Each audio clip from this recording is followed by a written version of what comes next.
Howdy y'all, welcome back to another modded Minecraft video. I'm Regaris, of course. Today we're going to talk a little bit about some of the stuff I've done over since the last video. Number one, of course, we're going to look at the Flaxbeards steam power mod. Pretty cool, some complaints. I did figure out, as you saw in the last video, that you can set this up so you're going to get 100% or doubling with this. So we've got that hooked up.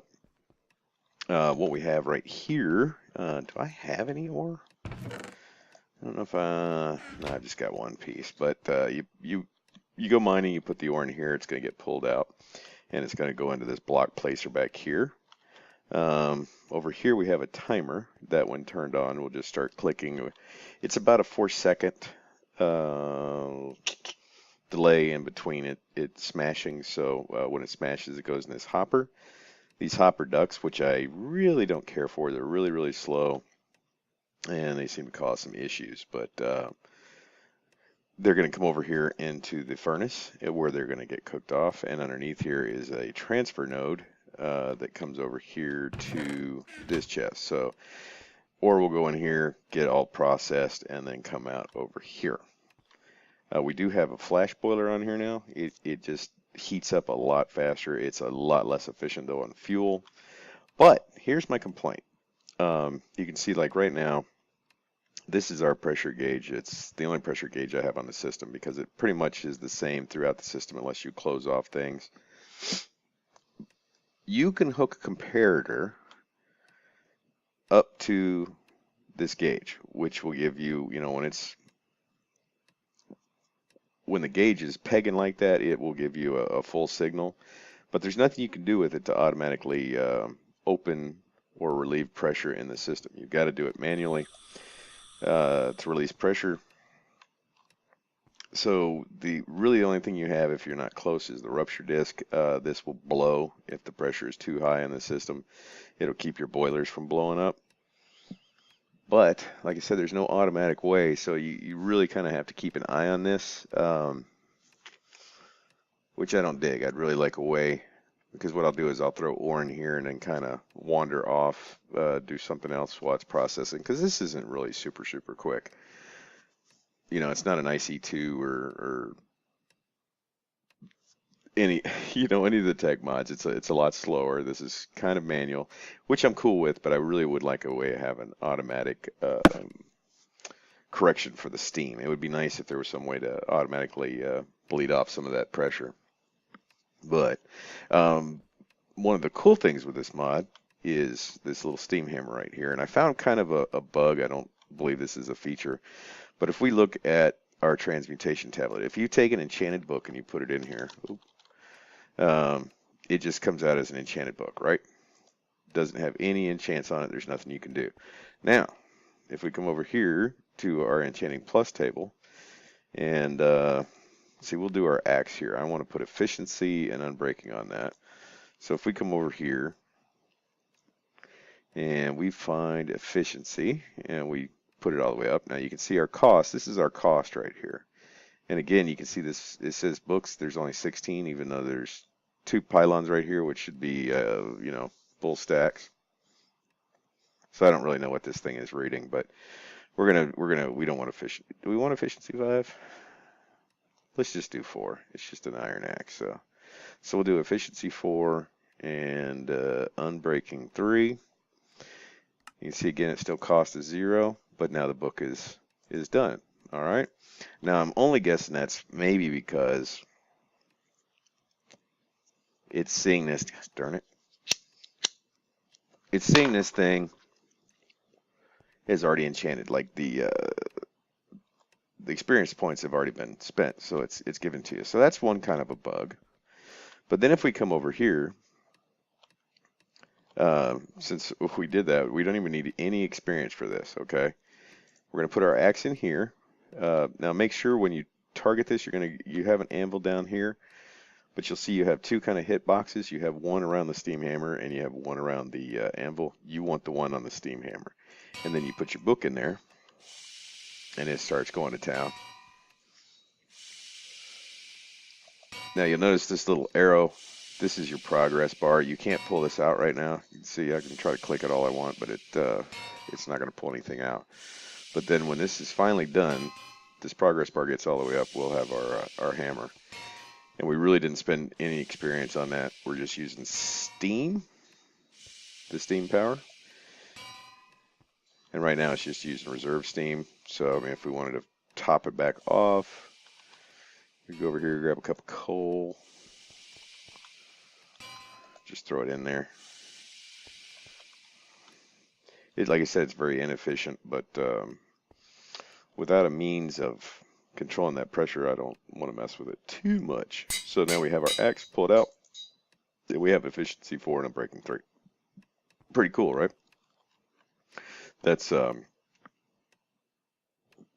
the best part of this. Excuse me, it's just a little weird hiccup-y thing there. We do have the red iron furnace or the red matter furnace going now. Really actually very high up with EMC, and that's because of my forgetfulness. Down here we have 2 cobble gens, and I had two stacks of speed upgrades and 2 stacks of world upgrades and a stack upgrade in each of these, and then I forgot about it. For literally about 2 days. I played away for about 2 days, and I have more diamonds than I know what to do with, honestly. There was so much in there backlog that I've been pulling out just oodles and oodles of diamonds, and I can't seem to get rid of all of them. So make sure you keep an eye on that. And one thing that I do want to mention, if you set up a cobble gen like this, you do need to use the MK2 energy condenser. The regular one, the regular energy condenser, does not go fast enough to keep up with how fast these cobble gens can be with the extra utilities transfer nodes, especially when you add in all the stat grades. If you're just going to use a regular energy condenser, just figure out where your sweet spot is, because it will fill up the energy condenser so fast.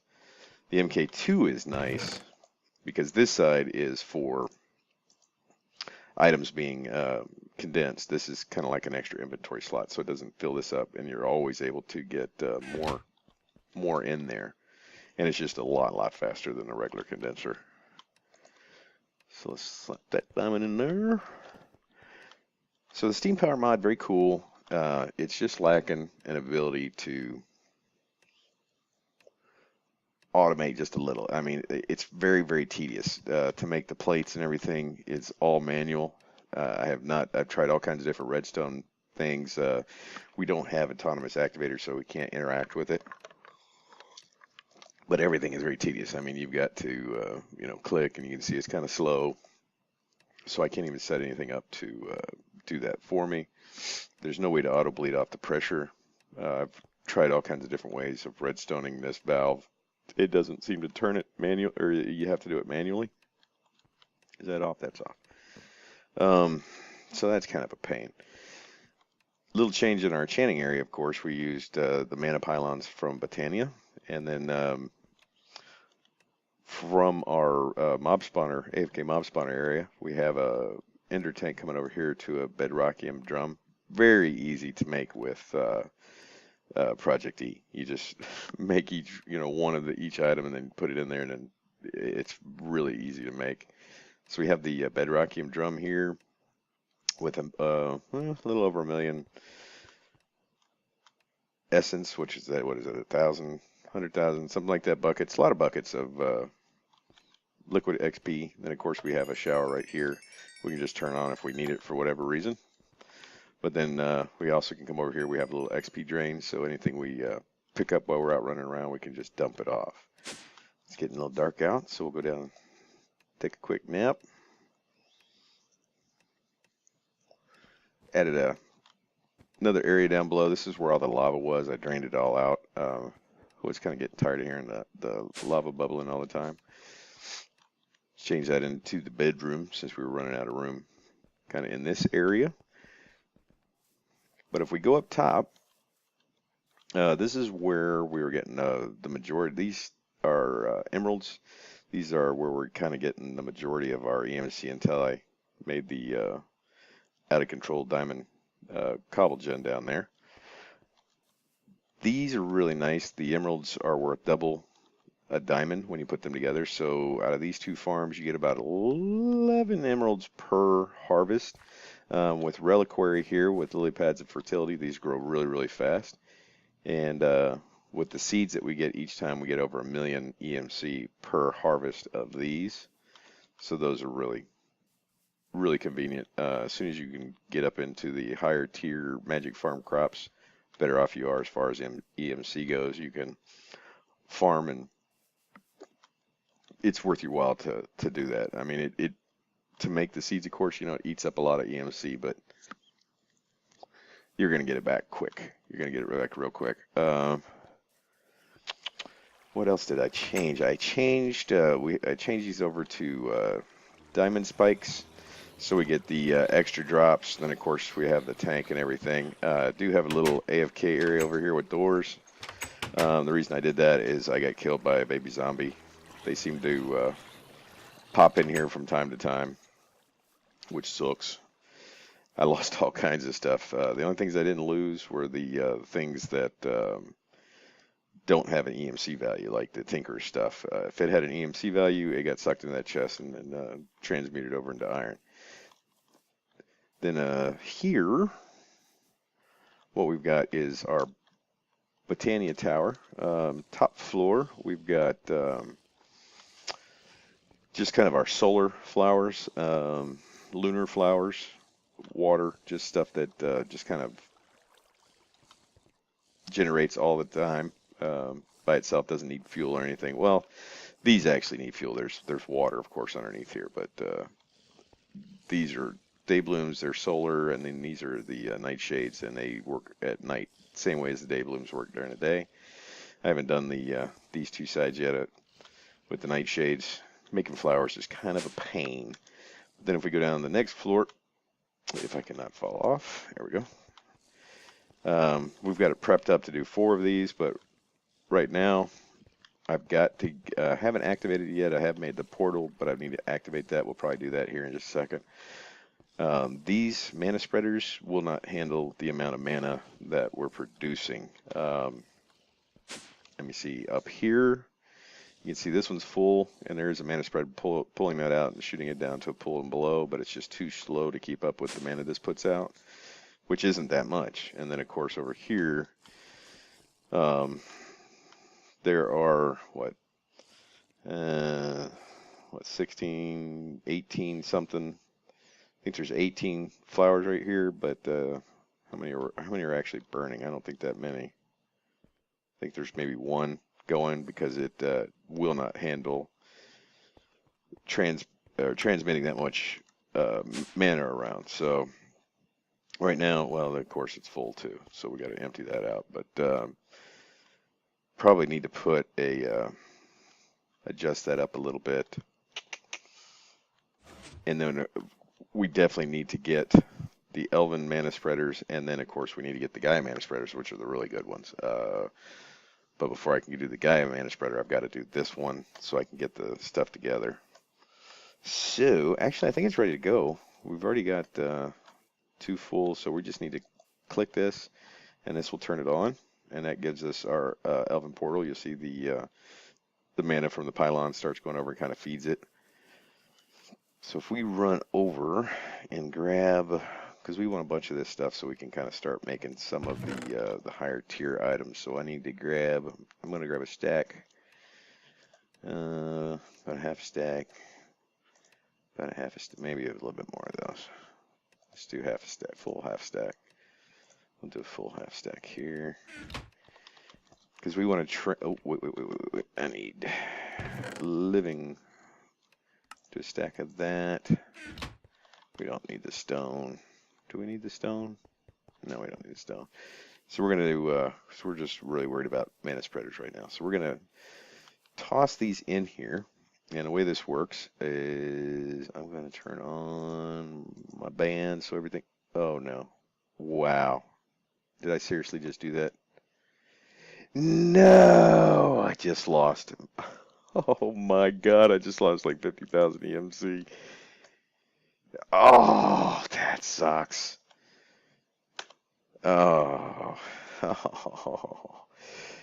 crap. Throw it back. I know they're not going to throw it back. Shoot. Okay, we're going to... Damn it. Okay, I need one of those to power my zero band, I think. Do I? No, guess maybe not. Oh, that hurts. That really hurts me. Okay, let's throw these in here. Okay, no, I don't want this on yet. Hold on. I know what I'm doing. Excuse me. See, now they're starting to come back. That's why we wanted the mana band. No, they're black hole band, so everything would come popping out to us, not be dropping on the other side here. So I'm going to get everything kind of hooked up. I'm going to throw everything through here so you don't just sit here and watch this pop through. And then I'm going to make some of the Elven mana spreaders, and we're going to kind of redo this stuff over here. So we'll be back in just a sec. So all the mana spreaders that we really needed to replace have been replaced. I left the 2 regular ones, or the 4 regular ones up here, just because, you know, you can see they're not getting too much.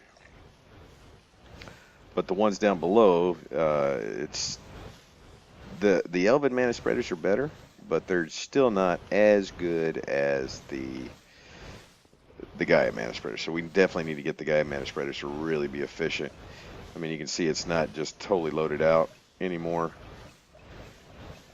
but it's still not. We're still not getting the full effect. You can see we've got a few of these things lit up over here, but certainly not all of them. I only see like 1, 2, 3, 4, 5, 6, 7 maybe out of 18. So we can see this one is just staying full for the most part. It barely goes down. And if we want to be able to do more than that, we've got to be able to get the Gaia mana spreader. So I've got to gonna have to fight the Gaia, which means I'm probably gonna need better armor than Diamond. That is really loud. That hurts my ears. I'm gonna have to put a sound muffler up there or something. So eventually, this is actually set up to have the top layer, which would be all the passive kind of collecting flowers, and then the fueled flowers here. I hear something creeping up on me. Blue slime. And then we've got room for a 3rd level right channel, so we can even add more if we need to. So this tower right here will be kind of the center for all of our generation for mana. And we'll be able to get everything here. And then down below we have a little area for making living wood and living stone. That's weird. Such as leftovers. What we've got here, this is actually a little bit simpler than the one we used in the light pack. This one uses block placers and then block breakers. And it's just a single timer with a repeater here with a 3-tick delay. And once this fires off every 95 seconds, you'll see that it should break and then replace here in just a second. Boom. So what it's going to do is when it fires off, this has just a slight delay from the top one. So it's going to come up here, break first, and then place. That way, even if there's nothing in there, it's not going to place and then break. It's going to break and then place. Always going to do the break first. That way there's no problems when you start it up for the very first time, if that makes any sense. The breakers will fire first, and then the placers. That way whatever the placer places will not get broken. I hope that makes sense. So that way we just get we can just run that without having to break it ourselves. You can just put a few stacks in there, let it run, let it do its thing. So what I need to do is make some better armor. I need to do the Gaia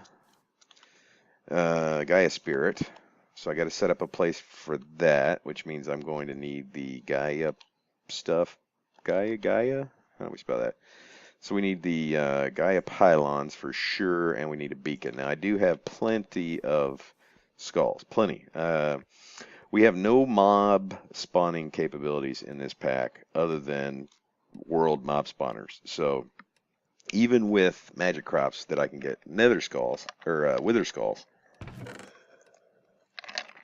I can't get things like necrotic bones or whatnot. So I did have to go over to the nether, and you know, I kind of just flattened out a bunch of areas, so you know we could kind of limit the spawns to certain places.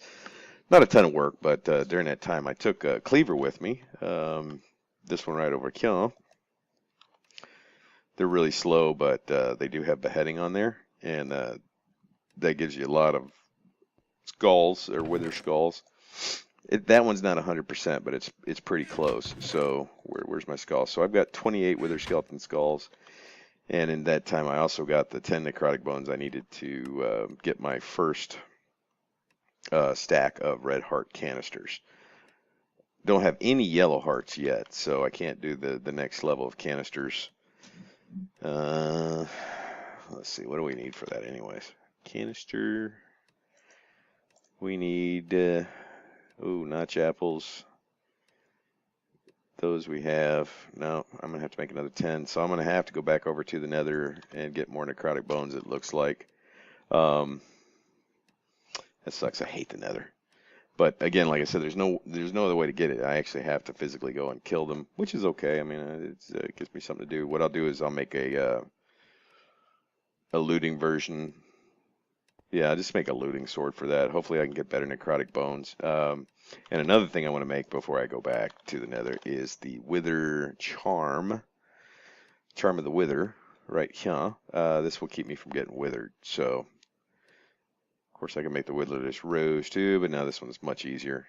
These both do the same thing. The witherless rose is from Reliquary, but it takes 4 nether stars, whereas the charm just takes the extreme essence, which is a lot easier to get.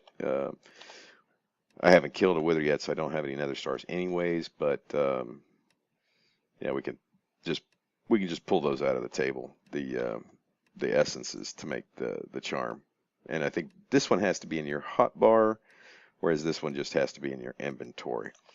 So I think we're going to make that one before we go back. So next time we come back, probably do the Gaia battle. I'm going to get prepped up for that, and so we'll probably do a couple wither battles on. Of course, they're not going to be wither battles. They're going to be wither massacres, because we're just going to, of course, trap them and kill them.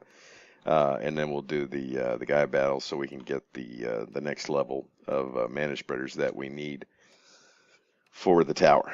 So, guys, appreciate you coming by. Really like this mod. I guess I should probably send this guy a message and see if he can't come up with some way to red power this valve. That would be really nice to be able to have this automatically open and vent pressure, because this thing will heat up so fast that if you're not paying attention, this thing blows. And you got to replace this with this zinc plate, or it just releases all your pressure out. But I guess I could send him send him a message or something and see if he can do that for us. But I appreciate you guys coming by. Hope you like what you're seeing in this mod pack. No massive automation. I did not cheat in the item that I was talking about last time for random additions. I may still do that, but we really don't need it. The only reason I'm still leaving it in the pack for right now is that it does cause origin, and if I remove it, they will leave holes all throughout the world where mobs can spawn, and I always find that annoying. So for right now, we're just going to leave it in. Maybe we'll mess with it down the road. So until next time, I appreciate you guys coming by. Don't forget to subscribe if you haven't. Until next time, I will see y'all later.